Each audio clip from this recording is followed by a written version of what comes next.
We're here at the Intermarché press conference. The Tour de France starts tomorrow. We're talking about African rider. Biniam has had a lot of attention today, Louis as well. It's great to see your team supporting African riders. Like, how does that feel? How does the extra attention feel? Yeah, I think it is good because we have taken the extra. We invested a lot of energy and time in helping these riders and creating the infrastructure and backup that they need to get to the races and get prepared.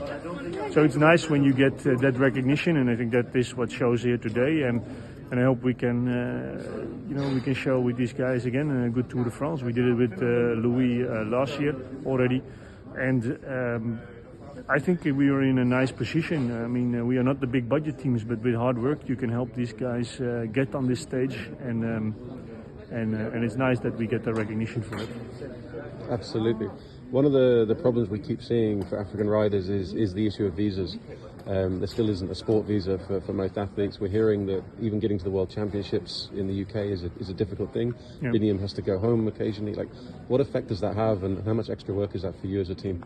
No, it complicates things. I mean, we are now in a situation in cycling where riders can prepare themselves in the smallest detail, very carefully. But these guys have a disadvantage there.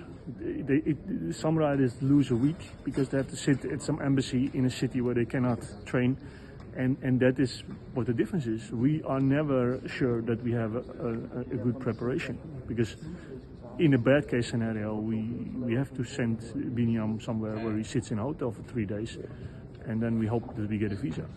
I have to say that is the worst case scenario at the moment. The last couple of times everything worked out really good, but we need to make sure that he's not stressed about it, and that means that we have our people working with that, and you try to keep the stress away. But it needs attention from the team, and that makes it a bit more complicated, a bit more challenging. But then again, we love working with these guys, and they bring an attitude, they bring a good flow, they bring a good vibe to the team. So we do that. And I think tomorrow, maybe in France, but maybe tomorrow, you see the Eritrean fans go crazy with Biniam. I think France this year might be the most crazy ever. Yeah. How does that feel when you see one of your riders just being a hero to so many people? Yeah. No, I mean, I think it's wonderful, and I think it brings when I see it on the television and I watch with my family, it brings a smile to the people, because you see people are really happy, and it's a different kind of happiness, and I think that is nice. It brings something extra to the event, so we should cherish that. The important thing is and that is sometimes a difficulty, is that you have to channel it after the finish, because Biniam needs his recovery. We don't want him to get COVID. You need to protect him, and that's also difficult for Biniam, because he knows that that the people are really happy, and that is maybe the one chance in the year that they can see him and touch him and talk to him. But yeah, that is always the fine balance between keeping a distance and also be appreciative towards them.